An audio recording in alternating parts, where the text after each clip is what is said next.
Hi friends, welcome to RG cookery. நம்ம இந்த வீடியோவில் என்ன பார்க்க போகிறோம்னா, வெங்காயம் வெந்தய குழம்பு தான் பார்க்க போகிறோம்.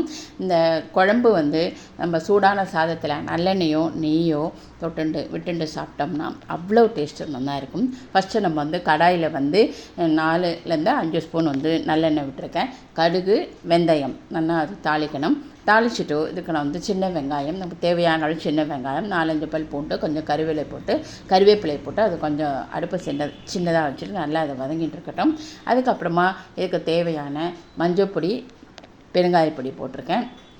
ஒரு லெமன் சைஸில், லெமனோட கொஞ்சம் பெரிய சைஸில் புளி நனைச்சி வச்சுட்டு அதை நல்லா பிழிஞ்சு அதுக்கப்புறமா வடிகட்டி நம்ம அந்த வெங்காயத்தரை அது கூட சேர்த்துட்டு அதுக்கப்புறம் நான் 3.5 ஸ்பூன் சாம்பார் பொடி போட்டிருக்கேன்.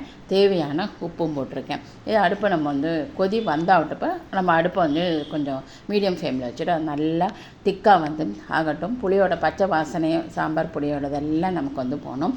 அதுக்கப்புறமா 1 ஸ்பூன் வெல்லம் போட்டிருக்கேன். இப்போ நல்லா கெட்டி ஆகிடுத்து.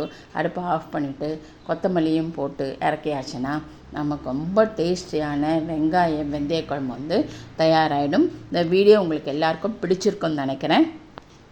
இது வரைக்கும் என்னோடய சேனலை சப்ஸ்கிரைப் பண்ணலைன்னா ப்ளீஸ் சப்ஸ்கிரைப் மை சேனல். நமக்கு அடுத்த வீடியோவில் பார்க்கலாம். தேங்க்யூ.